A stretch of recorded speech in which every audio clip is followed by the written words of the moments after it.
Bonjour à tous, bienvenue au sein du groupe Argus. Peut-être pour certains, vous ne connaissez pas. Enfin, c'est pas qu'un vieux journal de 90 ans. C'est une énorme grosse start-up. Là, il y a à peu près 200 projets à l'année, donc on ne s'ennuie pas. Et puis, on a 250 collaborateurs, dont un bon tiers qui est dans le développement et le digital. Donc, avec des langages Angular, Java et Symfony. C'est aussi pour ça qu'on trouvait que c'était important de s'associer avec Abil. On se trouvait notre place ici ce soir pour vous accueillir. Donc, bienvenue à vous. Et puis, j'espère que nos intervenants répondront à toutes vos problématiques. Merci. Passez une bonne soirée.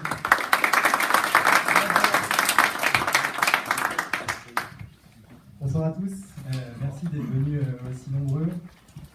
Pour ceux qui ne me connaissent pas, je suis Sébastien, j'ai cofondé Abil il y a 3 ans avec Bertrand qui n'est pas là ce soir, qui a préféré faire une bateau plutôt que de venir, je ne sais pas pourquoi. C'est la 3e édition cette année de Meetup. C'est quelque chose qui est vraiment très important pour nous, dans le sens où on a, je pense, une vraie valeur ajoutée à partager sur tout ce qu'on sait, d'apprendre de l'expérience des autres. Et je suis filmé en gros plan. Et voilà, donc c'est vraiment inhérent, ça fait partie de notre culture et c'est quelque chose sur lequel on passe beaucoup de temps d'investissement et je pense qu'on est tous contents d'être là ce soir et de pouvoir partager. Donc je ne vais pas m'étaler sur notre activité, on pourra en discuter pour ceux qui le souhaitent après, autour de pizza. Mais je vais donner la parole au premier speaker, qui est quelqu'un de chez nous aussi, enfin de Lyon. Il s'appelle Julien et je lui laisse la parole. Merci.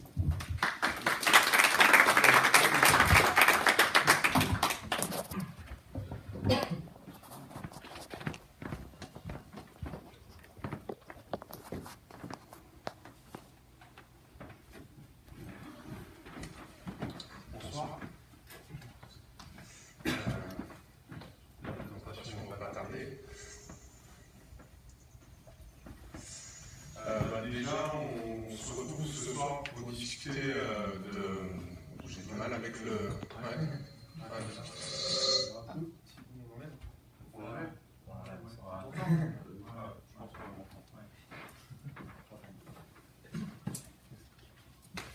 Donc je disais, on se retrouve ce soir pour discuter d'un projet de migration, d'un projet Symfony 3 vers un projet Symfony 4. Je pense que vous avez été nombreux à déjà être confrontés à des projets de migration, c'est pas de 2.8 vers 3.3. La version Symfony 4, elle n'a pas encore de version stable, mais ça ne saurait tarder. Et aussi, vous allez avoir plein de nouveaux projets qui vont commencer à être développés sur Symfony 4. Donc c'est assez important de connaître les différences entre les deux versions. Donc ce soir, on va voir principalement, évidemment, les étapes pour passer d'une version 3 à une version 4, mais aussi ça va nous servir de prétexte un petit peu pour voir les grands écarts et finalement pour voir les nouveautés que nous apporte Symfony 4 avec pas mal de choses que vous allez pouvoir utiliser, qui vont vous faciliter en termes de développement, en termes de rapidité, en termes de propreté du code, et puis voilà, en termes de passation de projet, vous allez voir, il y a pas mal de choses sympas. C'est pas cette magnifique slide bleue pour ma présentation, elle devrait pas tarder. Ah, pourquoi ça marche pas?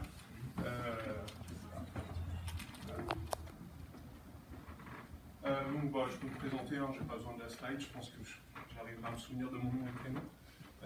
Donc moi je m'appelle Julien Ménager, je suis développeur web chez Abil, spécialisé dans Symfony, ça va faire maintenant plus de 7 ans que j'en fais.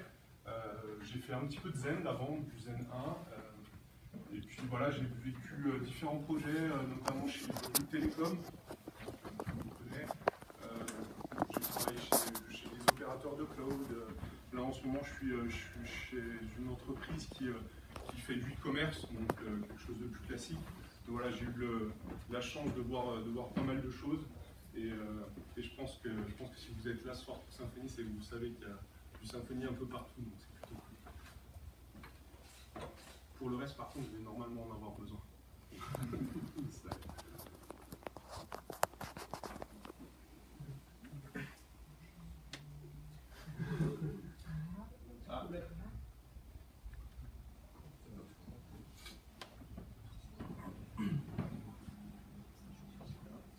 Oui.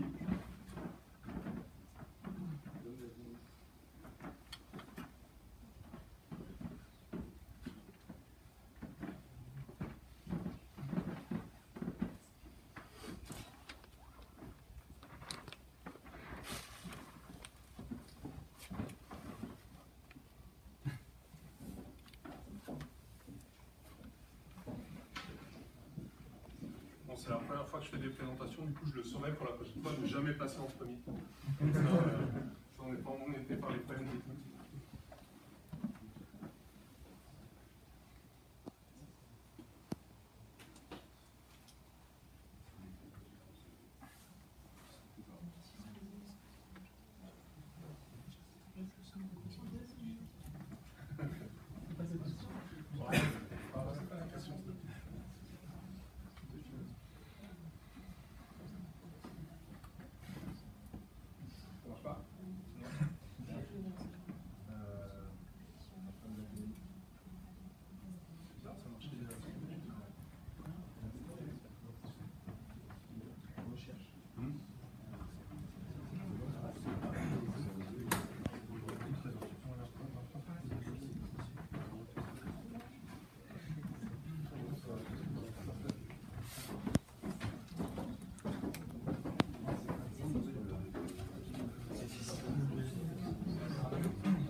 Donc, comme je vous le disais, on se retrouve pour un projet de migration de Symfony 3 vers Symfony 4.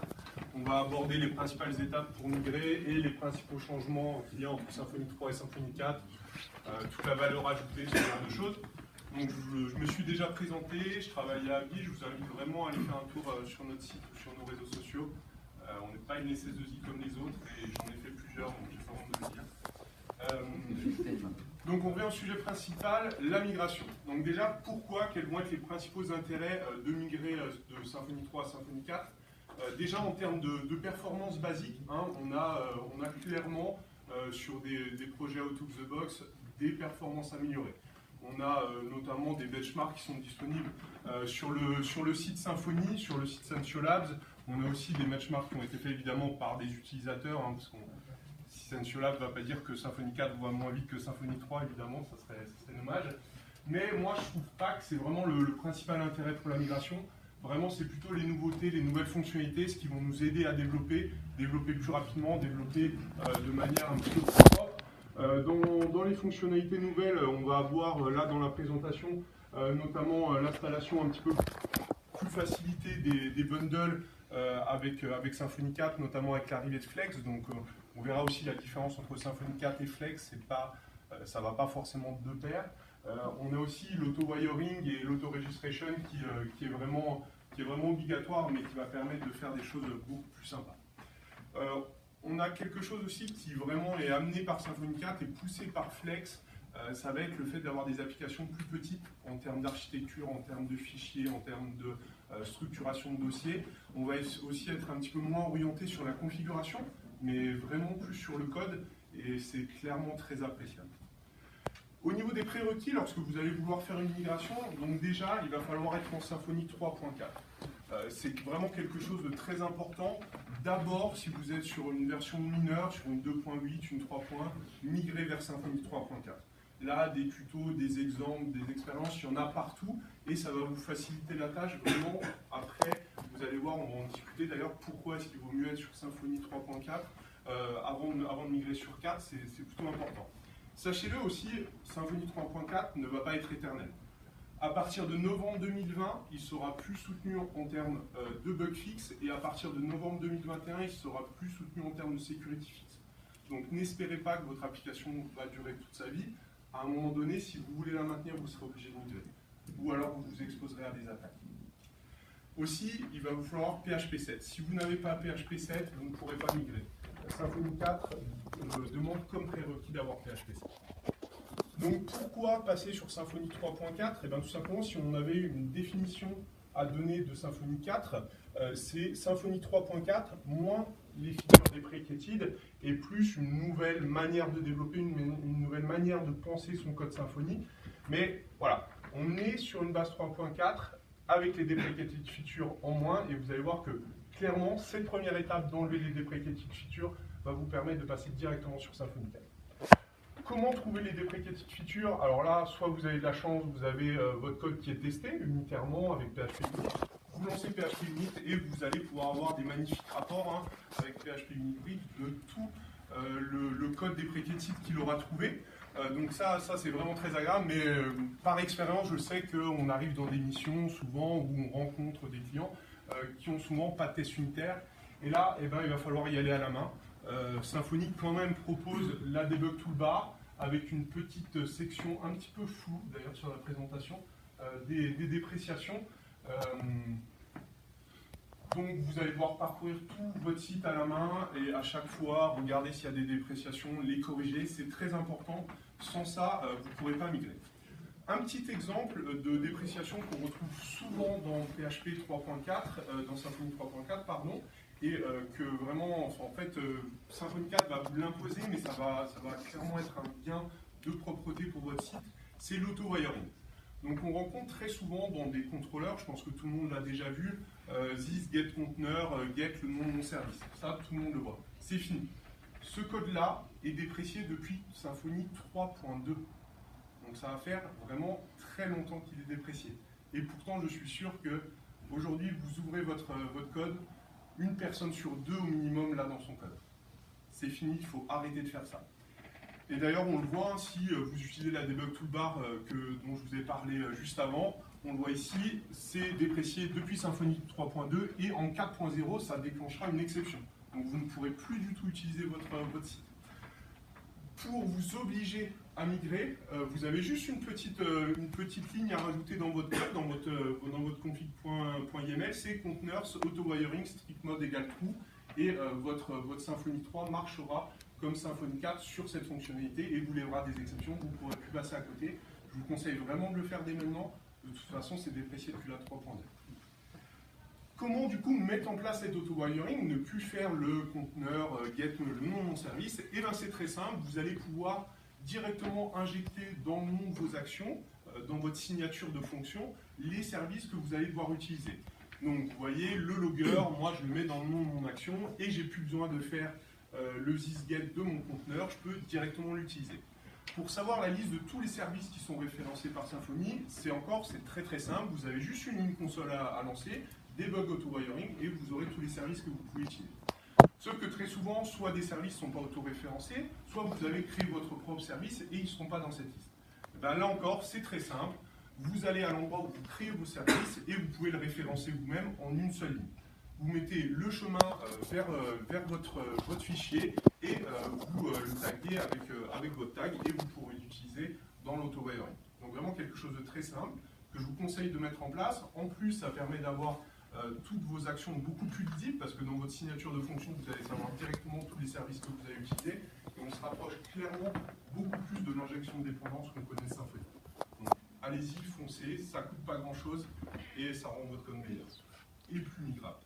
Au niveau des autres fonctions dépréciées, quelque chose qu'on va retrouver assez souvent aussi, c'est par exemple la validation de formulaire. Maintenant, vous ne pourrez plus vérifier qu'un formulaire est validé avant d'avoir vérifié qu'il a été soumis.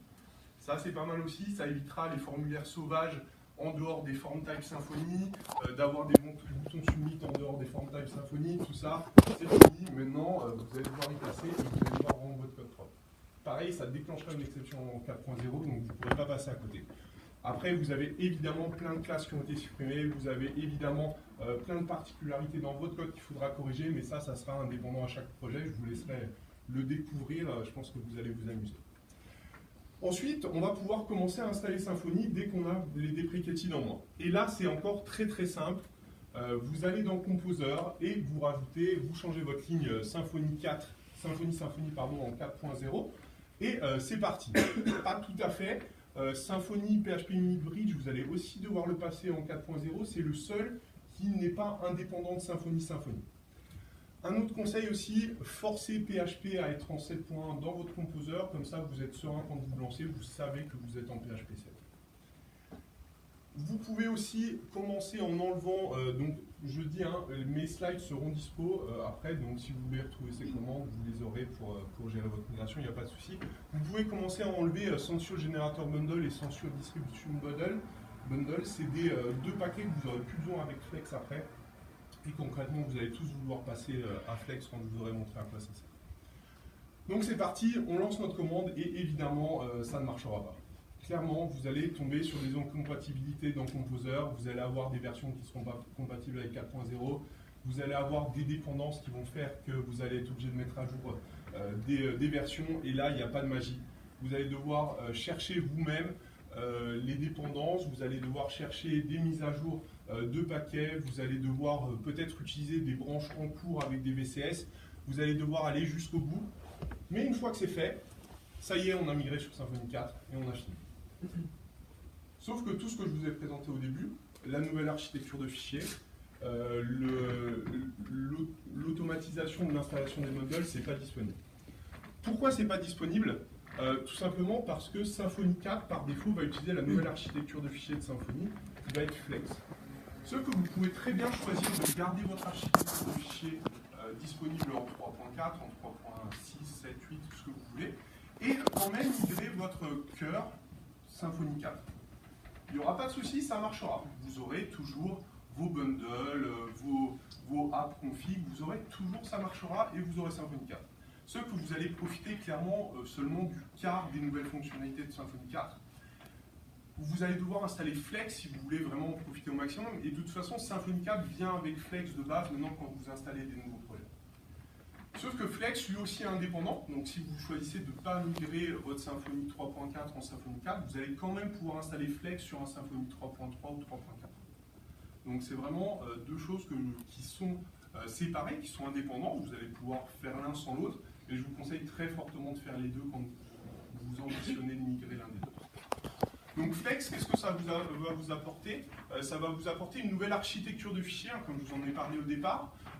Donc notamment au niveau des bundles, on verra tout à l'heure qu'il n'y a plus du tout de bundle, tout se retrouvera directement dans SRC, fini le SRC App Bundle, le SRC App Bundle, on n'en parlera plus. Au niveau des templates, pareil, on ne sera plus dans du SRC Bundle, ressources, view, mon template, non c'est fini, non, on sera à la racine. À la racine, on aura du template.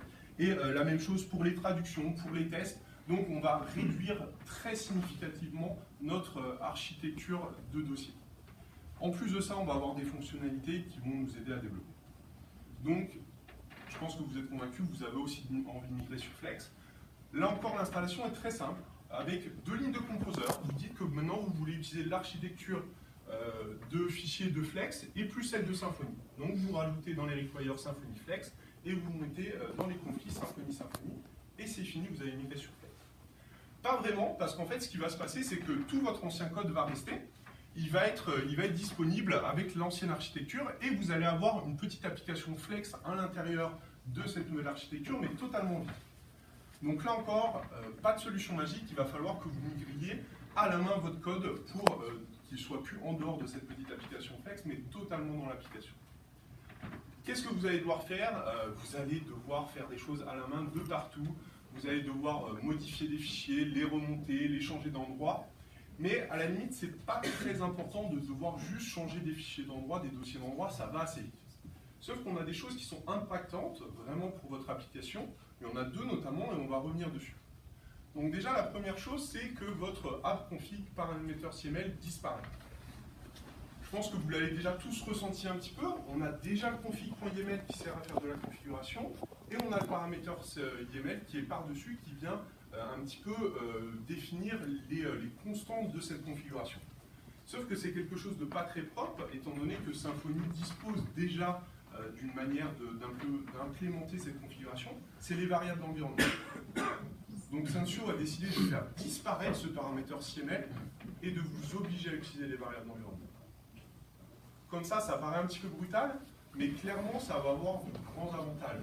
Tout ce qui va être déploiement sur différents environnements, pouvoir utiliser le AppDev en local et votre application en environnement de production en prod, eh ben, vous allez être obligé, de toute façon, vous ne pourrez plus le mettre dans le paramètre CML, ça sera directement dans les variables d'environnement. Donc ça, c'est plutôt une bonne chose. Et vous voyez la différence entre une variable dans le paramètre CML et une variable d'environnement, elle est quand même très très simple. Ça ne va pas être quelque chose de difficile à implémenter. Pareil, la disparition du App Bundle, comme je vous en ai parlé tout à l'heure. Donc déjà, Sensio s'est rendu compte que la complexité perçue par ce App Bundle était assez importante et que dans les faits, finalement, peu de gens utilisaient plus qu'un bundle, c'était assez rare, ou alors ils allaient le créer en dehors et l'implémenter avec Composer. Donc des applications avec plusieurs bundles dans le SRC, c'était assez rare. Et en plus, on s'éloigne un petit peu de la nouvelle tendance d'architecture avec les microservices, avec les micro-frameworks, avec tout ça, où finalement une application va servir à une entité métier. Là, on s'en rapproche un petit peu plus et ils ont décidé tout simplement de l'abandonner. On nous dit aussi que ça va permettre un petit peu de rendre notre code un petit peu plus découplé de Symfony. Donc effectivement, toutes les applications ne vont pas implémenter cette notion de bundle. Et du coup, vous allez devoir encore une fois le faire à la main. Donc c'est pas moi qui dis, c'est Fabien Potentiel. Je pense que tout le monde le connaît si vous aimez Symfony. Donc concrètement, ce qui va se passer, c'est que si vous avez des contrôleurs dans votre App Bundle Controller, vous avez un index controller, et bien vous allez devoir le renommer, le remonter je sais pas, en MyMain Controller et MySecond Controller si vous en avez plusieurs, et les mettre dans SRC. Donc là, on n'est plus sur du renommage, mais on est sur du changement structurel. Une fois qu'on a fait tout ça, et ben, c'est bon, on a migré sur Flex, on a Flex et Symfony 4. Et on va pouvoir utiliser des nouvelles fonctions. Donc ça y est, vous avez fini votre migration, vous allez pouvoir en profiter enfin. Les principales nouveautés qu'amène Flex, et pas une des moindres, donc vous le connaissez tous, hein, quand vous devez installer un nouveau bundle, vous allez dans votre composer et vous allez rajouter le package dont vous avez besoin. Derrière, il vous fallait faire vraiment pas mal de choses pour ne serait-ce que commencer à le tester, ne serait-ce qu'avoir un petit peu un bundle de tests disponible. Vous deviez aller rajouter la ligne dans le kernel, vous deviez aller rajouter les configurations de base dans le config YAML, vous deviez rajouter les rules pour y accéder et souvent aussi faire des actions manuelles qui étaient décrites dans l'installation du bundle. Et bien c'est fini. Grâce à Flex, vous allez juste avoir à faire votre composer require et vous pouvez utiliser votre bundle avec vos configs de test. Et ça, franchement, c'est magique et ça va vous faire gagner du temps. Comment est-ce que ça marche? J'ai dit que c'était magique, c'est pas exactement ça. Vous avez peut-être déjà entendu parler de la notion de recipes. Les recipes dans Symfony 4, qu'est-ce que c'est? Ça va être un petit fichier manifest.json qui va venir avec votre bundle et qui va être autorisé à faire des actions.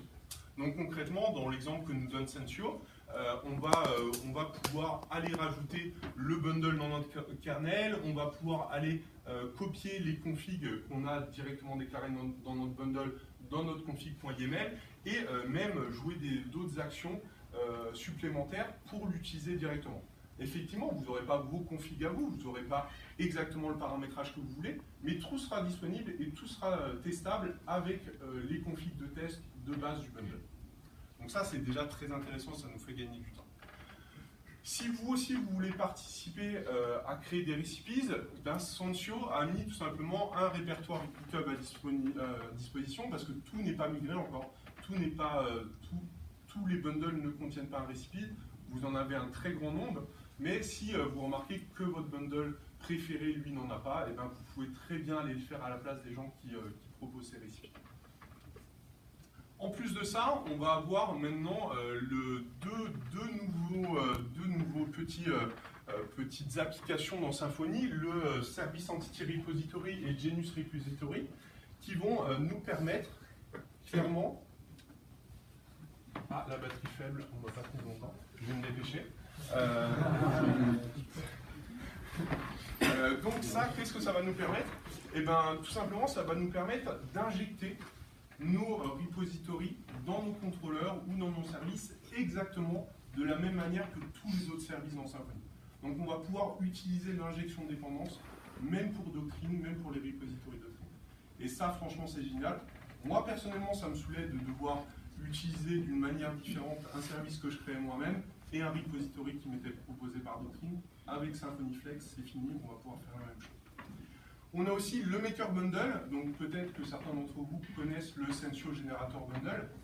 Le Maker Bundle vient clairement l'améliorer, clairement le rendre plus performant, le rendre plus complet, et va vous permettre, grâce à des petites actions simples, comme le make command, le make controller, le make entity, créer automatiquement des entités, des contrôleurs, des bundles, et aussi, on ne va pas juste avoir les signatures de classe, on va vraiment avoir du CRUD disponible créé directement, on va avoir directement les fonctions principales de certains repositories créées directement, tout ce qu'il nous faut pour une entité de base créée directement. Donc c'est très très sympa et je vous invite à l'utiliser, vous allez voir que ça nous fait encore gagner énormément. Donc voilà un petit peu ma présentation sur Symfony 4, les grandes étapes pour migrer et qu'est-ce que ça nous fait gagner un petit peu en termes de performance à la fois logicielle et de codage. Donc merci d'avoir suivi cette présentation et si vous avez des questions, je suis disponible.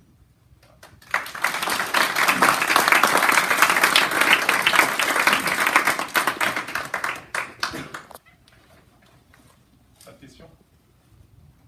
Si j'en ai une. Ouais. Sur les variables d'environnement, Ouais.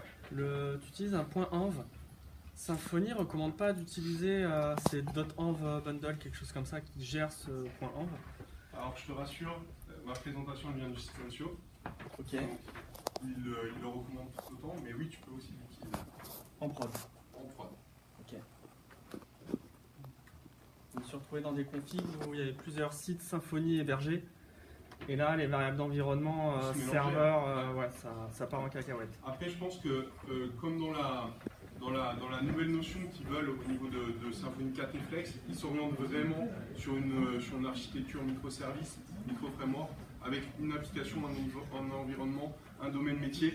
Donc je pense qu'on va se retrouver de moins en moins dans ce cas-là.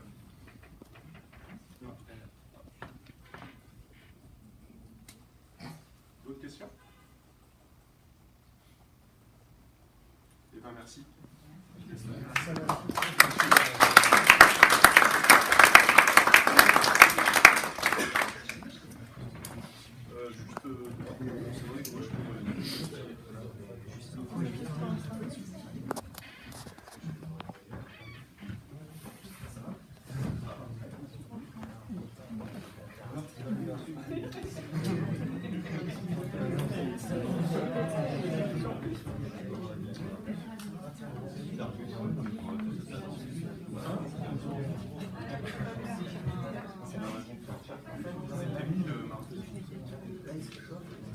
vrai que moi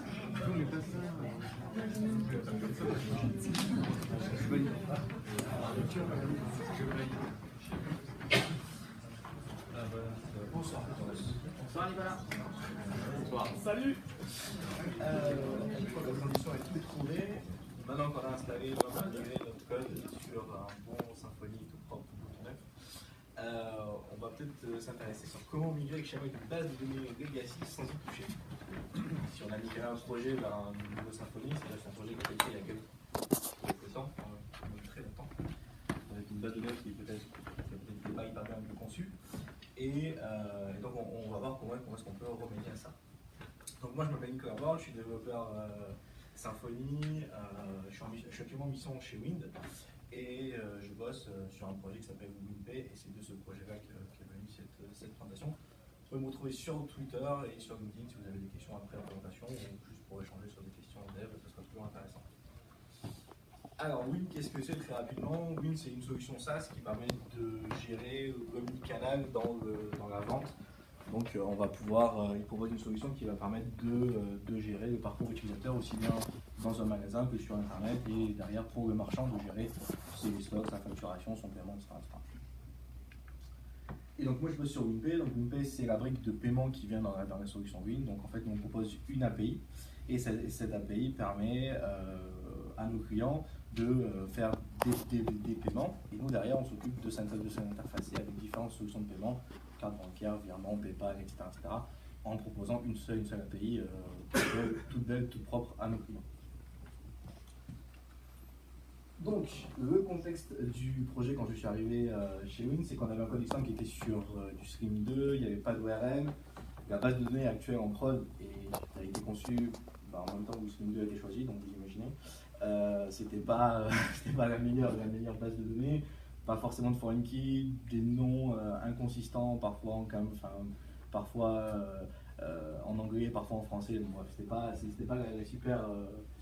une super base. Et la mission consistait, quand je suis arrivé, à faire une migration de tout ça vers du Symfony 3.4 déjà pour pouvoir migrer Stream et mettre un ORM, etc. Donc on a prévu de faire une cohabitation de notre code de legacy avec notre code Symfony, mettant reverse proxy devant et en répartissant les requêtes au fur et à mesure que les fonctionnalités étaient migrées. Et donc on devait garder le schéma actuel, donc créer toutes nos entités côté Symfony, les entités qui reflètent le schéma actuel. Et puis un projet client spécifique qui est arrivé, et là ça a un peu remis les choses à plat, et on s'est dit dans l'équipe de dev, pourquoi ne pas profiter de cette occasion de ce projet-là qui devait utiliser 90% des fonctionnalités de notre solution pour vraiment repenser la base de données, repartir sur un bon Symfony 3.4, voire même directement un Symfony 4, et repenser la base, avoir des belles entités et respecter toutes les bonnes pratiques. Et puis en fait, la direction technique, au bout de quelques semaines, on avait commencé à réfléchir sur le nouveau schéma, nous a dit en fait non, vous allez garder l'ancien schéma et vous allez vous débrouiller avec, et puis on verra après pour refaire toute la base. Sauf que nous on avait déjà commencé à bosser sur ce nouveau schéma-là, et moi je me suis dit non, on va pas le perdre, parce que c'est qu'on était sûr que ce schéma-là, ça allait être le prochain schéma qui allait passer en prod, et on voulait absolument travailler avec ce nouveau schéma qui était beaucoup plus sympa à utiliser dans notre métier. Du coup, on s'est dit, enfin je me suis dit surtout comment est-ce qu'on va pouvoir continuer d'utiliser ce nouveau schéma dans notre code métier tout en utilisant le vieux schéma en base de données. C'est là que je me suis dit, en fait, il faut créer une couche d'abstraction. C'est-à-dire qu'en gros, quelque chose qui va mapper nos modèles, ce que j'ai appelé les modèles, c'est-à-dire nos nouveaux objets métiers, ce qui représente le nouveau schéma, à nos entités, les entités doctrines qui sont mappées à l'ancien schéma. Très rapidement pour revenir sur ce que c'est un ORM, tout le monde voit ce que c'est un ORM. Est-ce que tout le monde utilise Doctrine sur ce projet? Ouais. Est-ce que tout le monde utilise Symfony déjà? Ouais, c'est bon. Très rapidement, un objet, un ORM, c'est juste, ça va être une couche qui va permettre de prendre un enregistrement dans une base de données, de le convertir en objet PHP qu'on va pouvoir manipuler, agir sur cet objet-là, et derrière le repersister en base, soit créer un enregistrement, soit le mettre à jour avec quelques petites couches d'intelligence. Par exemple, si on a un objet qui a un champ en base, un enregistrement en base qui a plusieurs jointures, on ne va pas en réalité de tout récupérer d'un coup, et l'ORM va être capable d'accéder, de faire les bonnes requêtes quand on en a besoin. Donc, Doctrine, juste comment ça marche. Donc, il y a 3 couches. La partie ORM permet justement de faire ce mapping entre notre classe PHP et notre table en base. La partie debug fait une couche d'abstraction de connexion à la base de données, et derrière PDO, c'est lui qui vraiment exécute les connexions à la base. Alors, l'architecture de ma couche d'abstraction, donc ça c'est le détail du dossier SRC, donc vous voyez qu'on est en Symfony 3.4. La couche d'abstraction, du coup, elle se présente sous plusieurs formes. Donc on a nos entités, donc le namespace entity qui correspond à nos entités mappées à notre schéma actuel. Les finders sont une abstraction des modèles repository. Donc les modèles repository, tout est dans le titre. Donc nos nouveaux objets sont des modèles. Les modèles repository sont les repositories comme pour les entités, mais pour nos modèles. Le manager et dans le namespace manager ORM, c'est le manager que j'ai recréé. Donc ça, en fait, je suis parti du principe du fonctionnement de Doctrine. J'ai repris une interface qui est utilisée dans le Entity Manager qu'on a l'habitude d'utiliser, et j'ai recréé une classe qui a un remplement de cette interface-là. L'idée étant que cette couche-là étant temporaire, il ne faut absolument pas qu'on soit perturbé dans notre code métier le jour où on va supprimer cette couche et vraiment utiliser nos vraies entités Doctrine. Proxy, on y reviendra après, c'est un générateur de proxy pour nos modèles, donc j'en reparlerai un petit peu plus en détail par la suite. Les mappeurs sont les classes qui vont permettre justement de faire ce mapping entre nos modèles et les entités qu'on a en base. Il faut bien qu'on réussisse à faire rentrer un rond dans un carré, c'est le principe des mappeurs. Les migrations, ça c'est les migrations. Les modèles sont du coup les futures entités, donc qui correspondent à notre nouveau schéma. Les modèles repository, je l'ai évoqué au-dessus, et les repositories sont du coup les repositories classiques tels qu'on les connaît sur Doctrine, qui permettent de manipuler nos entités. Donc, qu'est-ce qui se passe quand on va faire une lecture avec cette couche d'abstraction? On va d'abord appeler le modèle repository. Le repository va appeler le finder va appeler le véritable repository de l'entité correspondante à notre modèle. Derrière, on a appel Doctrine, etc., etc. Et une fois qu'on a récupéré l'objet Doctrine, on va appeler le mapper, et le mapper va ensuite appeler le proxy pour générer un proxy de cet objet-là. Alors, pour exemple, j'ai mis ensuite tout le code sur GitHub, etc. Pour exemple, j'ai pris ce cas qui est extrêmement simple. Ça, c'est à gauche, vous avez notre schéma actuel, enfin une partie de notre schéma actuel. À droite, le nouveau schéma. Ce qui change surtout, c'est les propriétés, mais en soi, on pourrait aller beaucoup plus loin après en fonction de vos cas et de votre schéma. Pour exemple, j'ai pris un schéma assez simple. Donc, ce que je vous propose, c'est que maintenant qu'on a vu comment ça se passait quand on faisait de la lecture, on va voir au travers d'un exemple concret qu'est-ce qui se passe vraiment. Donc, si on prend ce code qui nous commande Symfony, tout ce qui est le plus basique, qui va simplement chercher l'enregistrement en base sur notre modèle currency et qui va afficher son ID et notre propriété. Et bien du coup, ce qui se passe, c'est que d'abord, on va appeler le currency repository. Alors, le currency repository, c'est qui viendra plus tard le repository pour notre entité, ça c'est celui du modèle. Donc simplement, il appelle lui le finder. L'idée, c'est que quand on va devoir supprimer cette couche d'abstraction, on aura juste à réimplémenter ces méthodes-là en mettant le code doctrine pour faire nos requêtes avec le query builder, tel qu'on aurait l'habitude de le faire. Donc c'est pour ça que j'ai préféré passer par des finders pour abstraire ce code-là. Parce que d'abord, dans les finders, il y a un petit peu plus de code. Le Finder, justement, qu'est-ce qu'il fait tout d'abord? Il nous dit de quel modèle il supporte. Ça, c'est quand même plutôt intéressant. Et ensuite, il va lui faire l'appel au véritable repository de l'entité currency. Et ensuite, appeler le mapper pour nous retourner un modèle currency. Donc, le repository classique, ça vous connaissez, donc c'est celui de l'entité doctrine. Donc une fois que ce code est exécuté, doctrine passe et fait toute sa tambouille. Et ensuite on arrive dans le mapper avec la méthode reverse. Donc la méthode reverse, c'est extrêmement simple, elle prend en paramètre une entité et elle doit ressortir un modèle. Et hydrater avec les bonnes propriétés, faire la manipulation des différentes données pour pouvoir avoir un modèle qui soit correctement hydraté. Ensuite, on a le proxy factory. Alors, le proxy factory, est-ce que certains d'entre vous sont déjà allés fouiller dans le code de doctrine? D'accord. Alors, une autre question, je pense qu'il y aura plus de réponses. Est-ce que certains ont essayé de faire un var dump sur un objet qui venait de récupérer depuis un repository? Exactement. Ça vous est jamais arrivé? Vous récupérez un objet qui est juste immense, qui n'est pas du tout votre entité de base. Il y a des propriétés en plus, il y a plein de choses en plus. Et en fait, c'est parce que ce que vous récupérez quand vous appelez un repository, c'est pas votre entité, c'est un proxy qui a généré Doctrine. Et c'est par ce mécanisme que Doctrine peut savoir si vous avez modifié, votre objet. C'est comme ça qu'il sait s'il doit le persister ou pas en base. Quand justement, le cycle de vie d'un modèle, c'est qu'on le récupère depuis la base ou bien on le crée, mais le proxy n'intervient que quand on récupère un modèle depuis la base. On fait des actions sur cet objet dans notre code métier, des getters, des setters, bref, on fait vivre l'objet, et ensuite il faut qu'on le sauvegarde ou qu'on le supprime. À ce moment-là, il faut qu'on soit capable de savoir si l'objet a été modifié ou pas. Ça ne sert à rien qu'on fasse des updates qui ne servent à rien en base. Ça fait des requêtes en plus, ça prend du temps et ça consomme de la ressource. Donc du coup, il faut qu'on génère une classe proxy qui va nous permettre de savoir si vous avez modifié l'objet ou pas. Donc ça, c'est notre modèle currency qui a des propriétés très basiques et des getters et des setters, tout ce qui est plus classique. Et ça, c'est le proxy qui est généré. Donc le proxy qui est généré, il étend en fait de notre modèle et sur chacun des setters, dès que vous avez appelé un des setters, on va modifier une propriété privée de cette classe qui va permettre de savoir si cet objet a été modifié ou pas.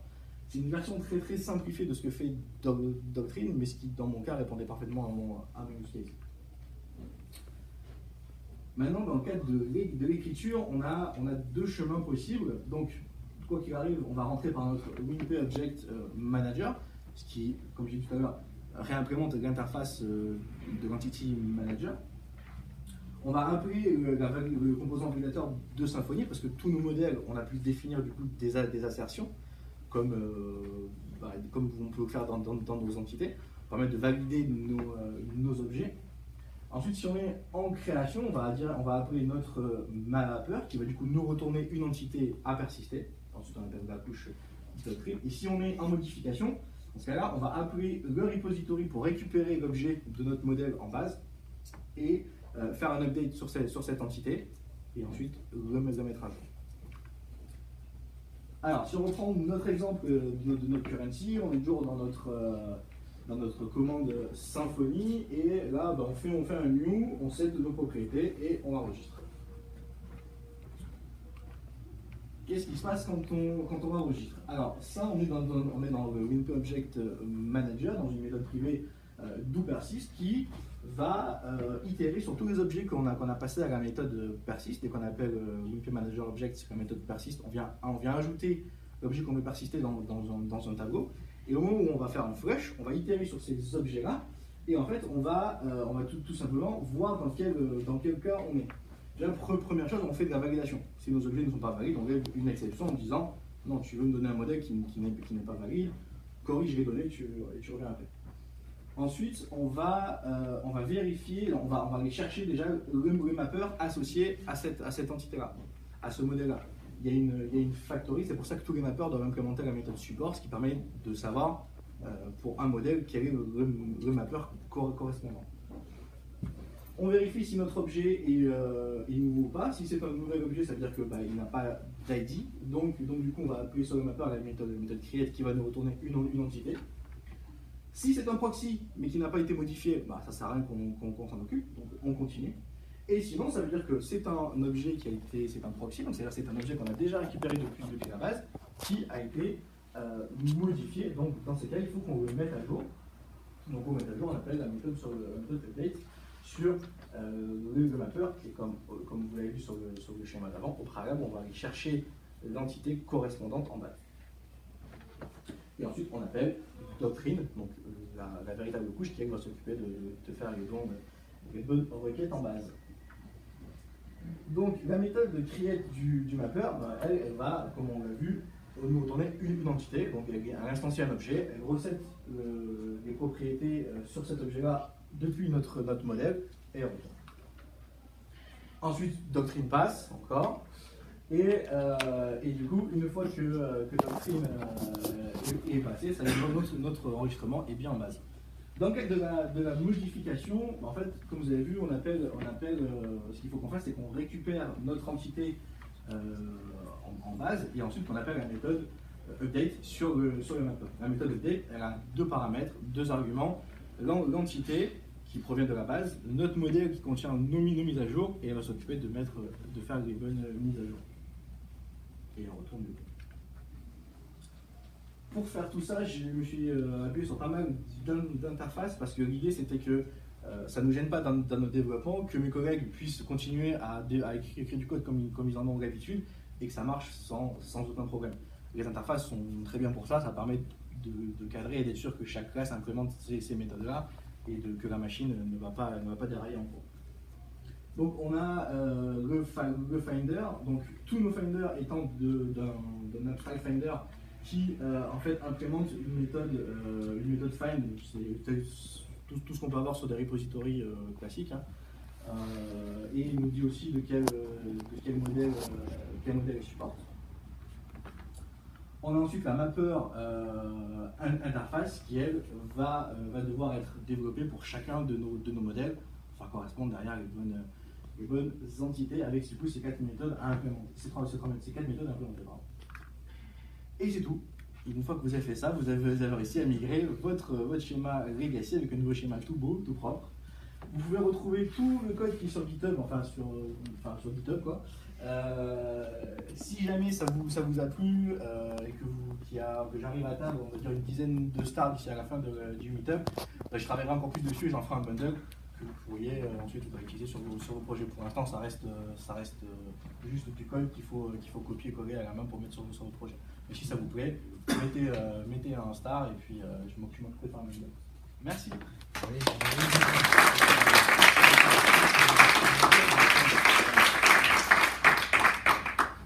Question.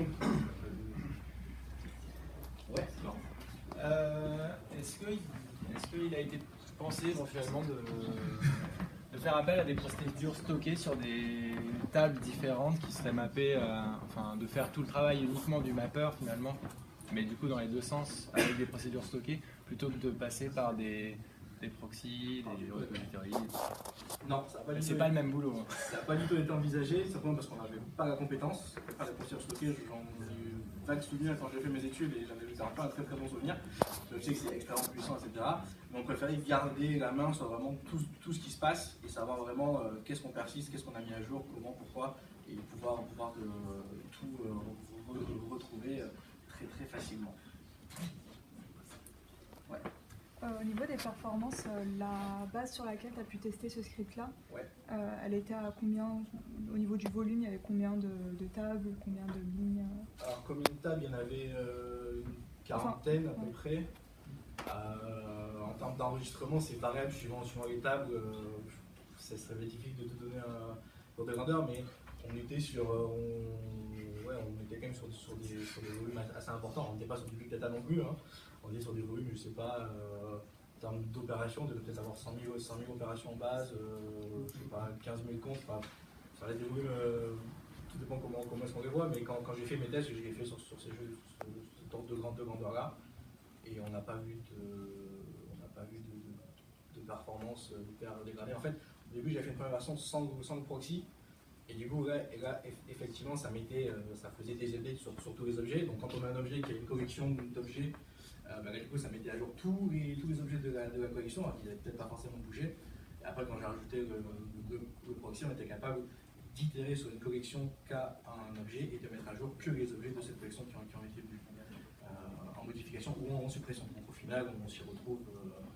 On se retrouve très bien. On laisse à Doctrine gérer toutes les requêtes en base. Nous, on fait que de la manipulation d'objets. Manipuler des objets, c'est pas ce qui consomme le plus de ressources. Est-ce qu'il y a d'autres questions?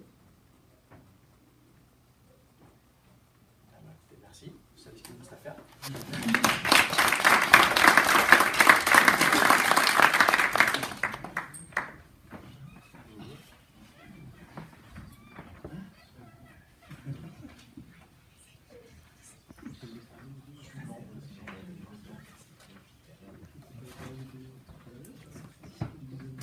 Bonsoir à tous. Moi, c'est Fabrice Lazzaroto, donc je travaille au groupe Argus depuis bientôt 6 ans, c'est mon ancienneté. Donc je suis développeur full stack. Je sais que ça ne veut plus dire grand chose aujourd'hui parce qu'on est un peu obligé de se spécialiser. Je vais vous parler d'une problématique qu'on a actuellement sur un projet qui est la refonte du site Occasion l'Argus. Où on a choisi d'utiliser Symfony 4 en back et Vue.js 2 en front. Et déjà, je pense que vous qui êtes plutôt back-end, je vais vous expliquer pourquoi on utilise un framework front alors qu'on a déjà un framework back qui gère tout le routing, etc. Déjà, un framework front par rapport à Vue.js, Vanilla ou du jQuery ou ce genre de librairie-là, on va avoir une bien meilleure maintenabilité du code. Un framework, c'est des good practices, des standards, des patterns qui permettent en fait à n'importe qui de pouvoir s'y retrouver et pas d'avoir du code qui part un peu dans tous les sens comme on l'a souvent avec JavaScript. Évidemment, le choix se porte sur ce genre de techno.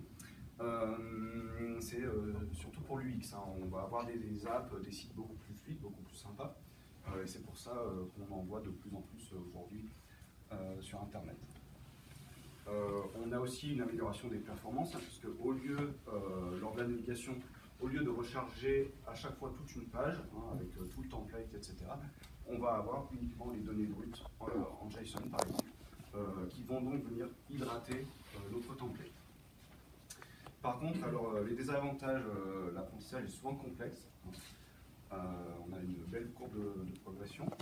C'est pour ça que nous, on s'est orienté sur Vue.js 2, qui est, mine de rien, beaucoup plus simple qu'Angular, il n'y a pas photo, qui est aussi plus simple que React. Deuxième désavantage, c'est la quantité de code. On va devoir coder une API en Symfony, dans notre cas, qui va fournir les données au front. Et puis, on peut avoir des choses qui se dupliquent, entre guillemets, comme les routes ou ce genre de choses-là, suivant les choix techniques qu'on fait. Là, on n'a pas réellement d'alternative, mais j'y reviens après. Évidemment, le gros souci de tout ça, c'est le SEO, c'est-à-dire que quand on arrive sur notre page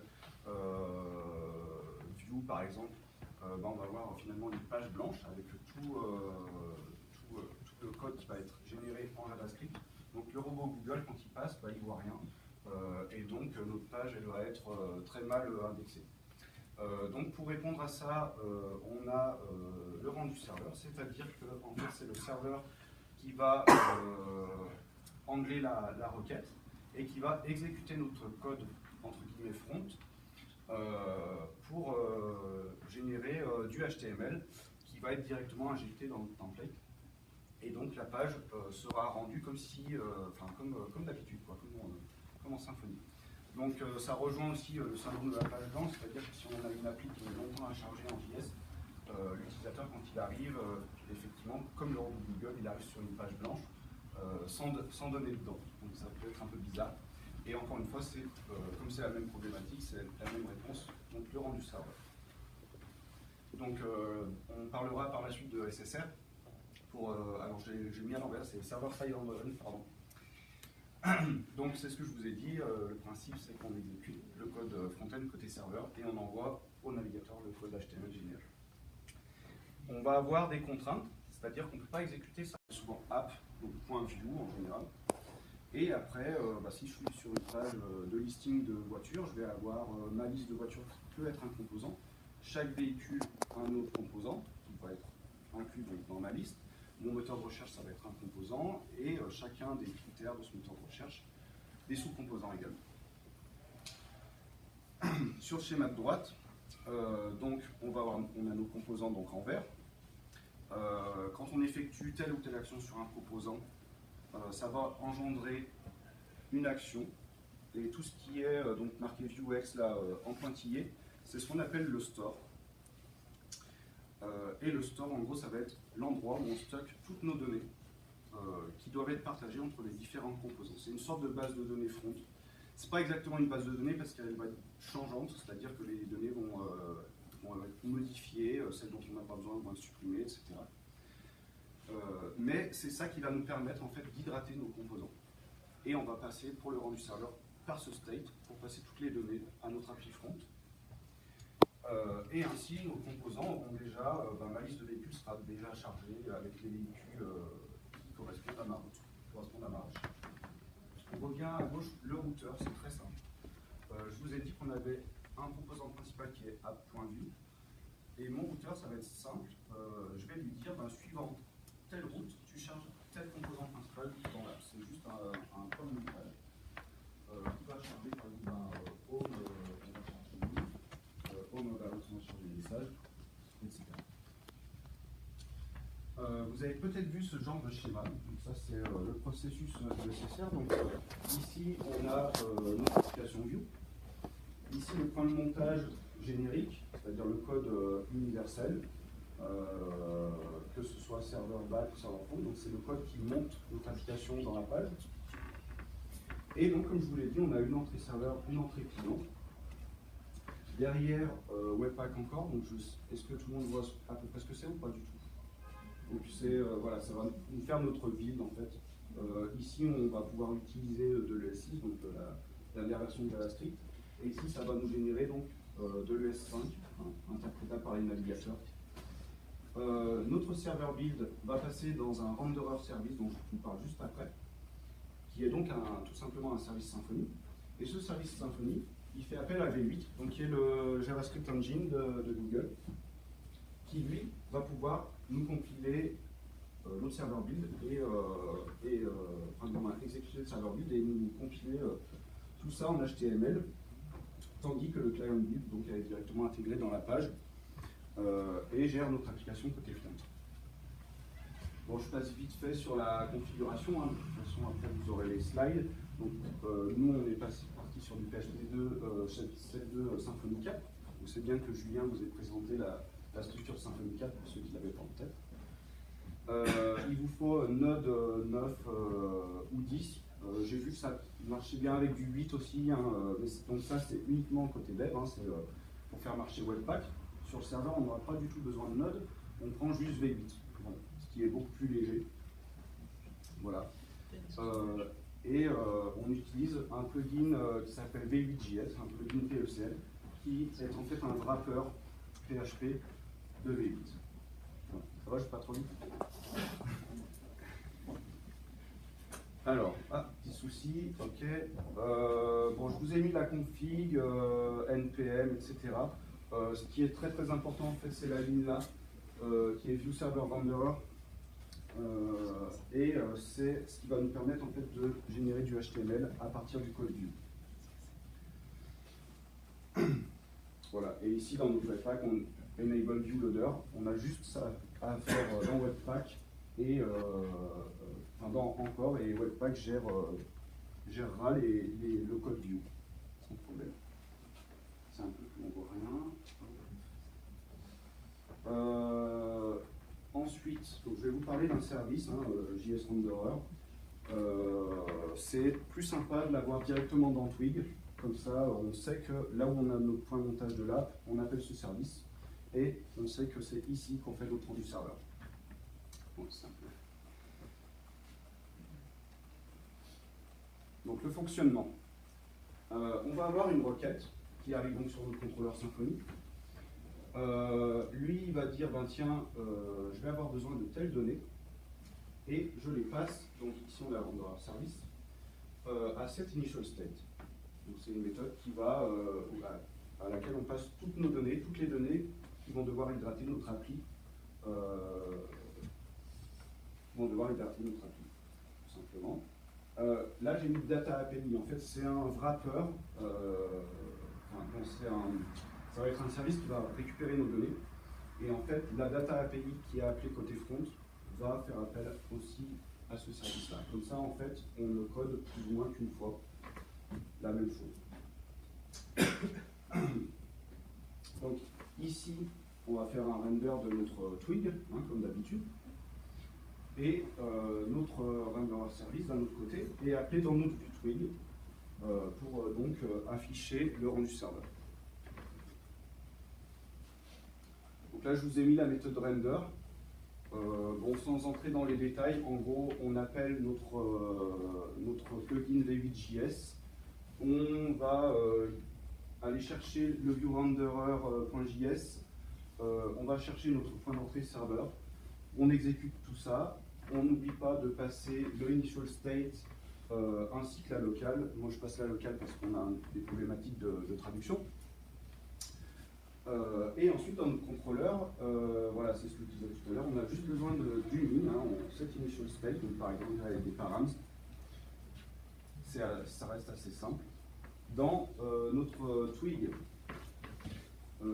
alors ici, donc dans la base c'est un template qui va être extend par tous les autres templates dans lesquels vous aurez du view. Et lui, en fait, quoi qu'il arrive, il passera le initial state, voilà, qui peut être vide, ainsi que la locale. Là, c'est un exemple donc, de template qui va extendre la base. Donc la flèche rouge, on appelle notre rendu serveur dans la balise main, et la flèche jaune, donc c'est le build client qui contient donc notre appli côté front. C'est tout. Je vous ai mis donc les points d'entrée, donc le client. Qu'est-ce qu'il fait? Il va appeler notre app, notre routeur, notre store. Donc le routeur view, le store view où on a les datas. Le store, on va lui faire un replace state avec le initial state qu'on a vu juste avant. Et ensuite, on lui dit, quand le routeur est prêt, quand il est synchronisé avec le store, on monte notre appli. Donc ça, c'est côté client, c'est ce qui se passe dans votre navigateur.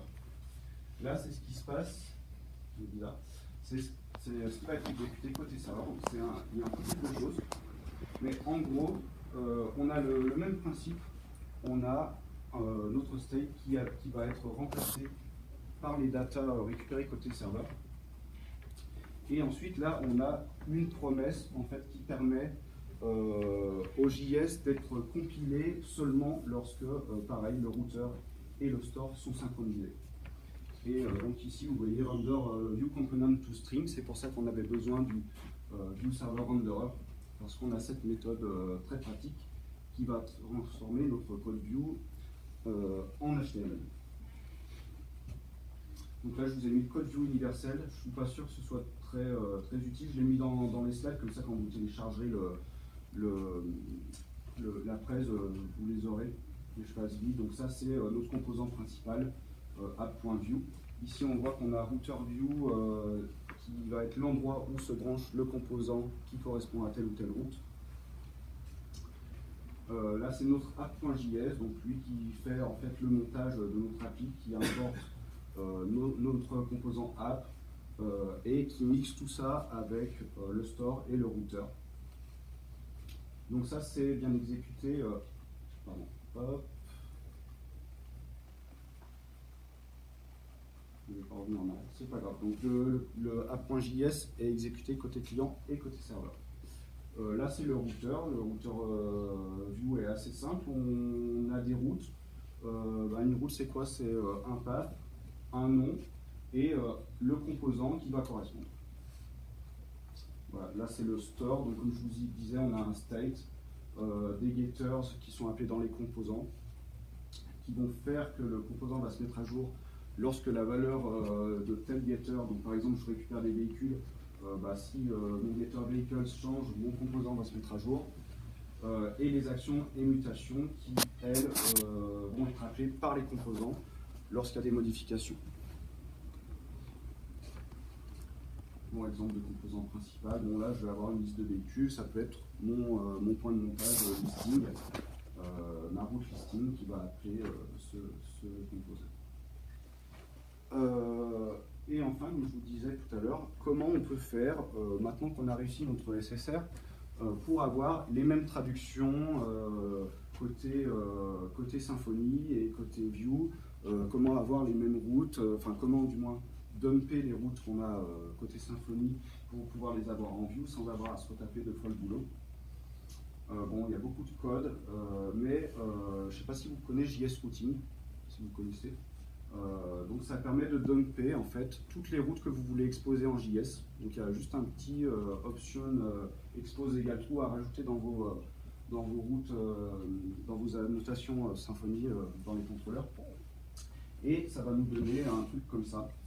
Donc à chaque fois on a le nom de la route, les tokens qui composent notre path, les méthodes, les skills, bref tout ce qu'on a dans notre annotation de route, on le retrouve ici. Et ensuite, à droite, c'est un petit bout de code qui permet en fait de transformer ce qu'on a à gauche en ce qu'on a vu tout à l'heure dans le routeur. Et donc de le passer au routeur de Vue qui pourra s'en servir correctement. En ce qui concerne la traduction, je vous mets un exemple de fichier de traduction message.json qu'on utilise avec Vue i18n. Et le principe c'est un peu la même chose, c'est qu'on va prendre nos fichiers soit XLF soit YAML et puis les transformer en quelque chose comme ça. Alors il y a quelques petites contraintes, c'est-à-dire qu'en Symfony, les traductions par exemple on peut déterminer des intervalles, c'est-à-dire on peut dire tiens j'ai le mot-clé Apple qui correspond à pomme. Alors, pour 0 ou une pomme, il n'y a pas de S. Pour une pomme exactement, il n'y en a pas non plus. Et puis, pour 2 à une infinité de pommes, on a un S. Alors, en Vue, on ne peut pas aller aussi loin, on ne peut pas dire des intervalles comme ça. Donc, ça veut dire que dans notre fichier de traduction Symfony, on aura cette contrainte-là. C'est-à-dire qu'en Vue, on peut dire, on va séparer pareil par des pipes. Par exemple, on a types.price là. Le premier, si on a deux éléments, le premier ça va être un prix et le deuxième plusieurs prix. Si on a trois éléments, le premier ça va être 0, le deuxième 1 et le troisième plusieurs. Voilà. Donc là je vous ai mis un petit bout de code, bon, c'est un POC à améliorer évidemment, mais qui permet en fait grâce au XLF loader de transformer un fichier XLF en fichier utilisable par Vue i18n. Le mot de la fin, donc, c'est j'espère que ça vous a donné envie de voir un peu du côté de Vue ou des frameworks front-end, parce que de toute façon, on en voit de plus en plus, c'est pas pour rien. Et voilà. Et puis aussi, merci au nom de tout le groupe Argus, c'était un plaisir de vous accueillir. Et on va pouvoir aller manger des pizzas une fois que vous m'aurez posé vos questions.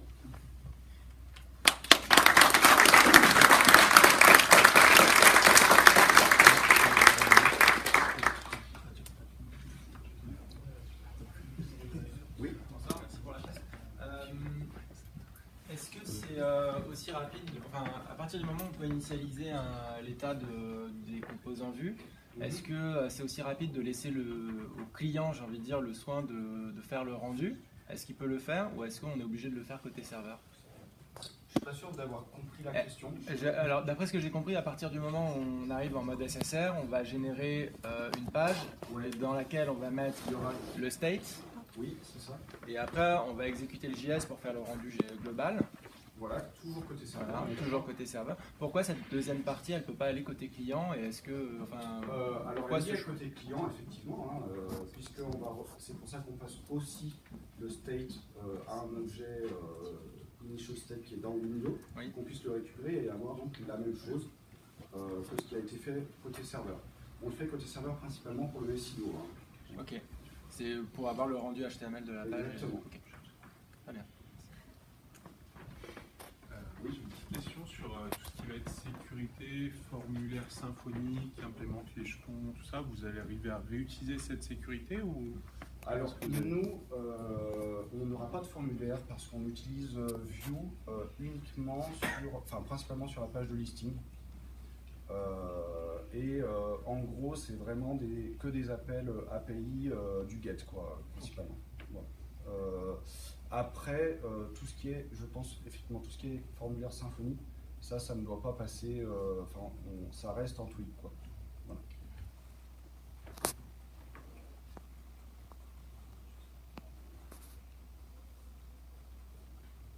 Bon, c'est tout bon?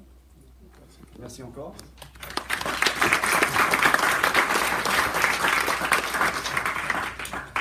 Merci à tous d'être venus, d'avoir su jusqu'au bout. Désolé pour la petite interruption et les petits incidents techniques qu'il y a eu. Les pizzas sont arrivées en bas, donc je vous laisse descendre et puis on est là pour discuter avec vous. Merci.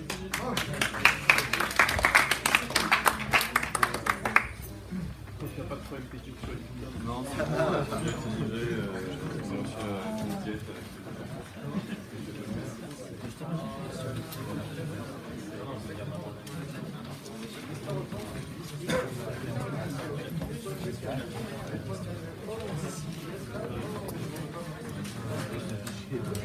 Ouais,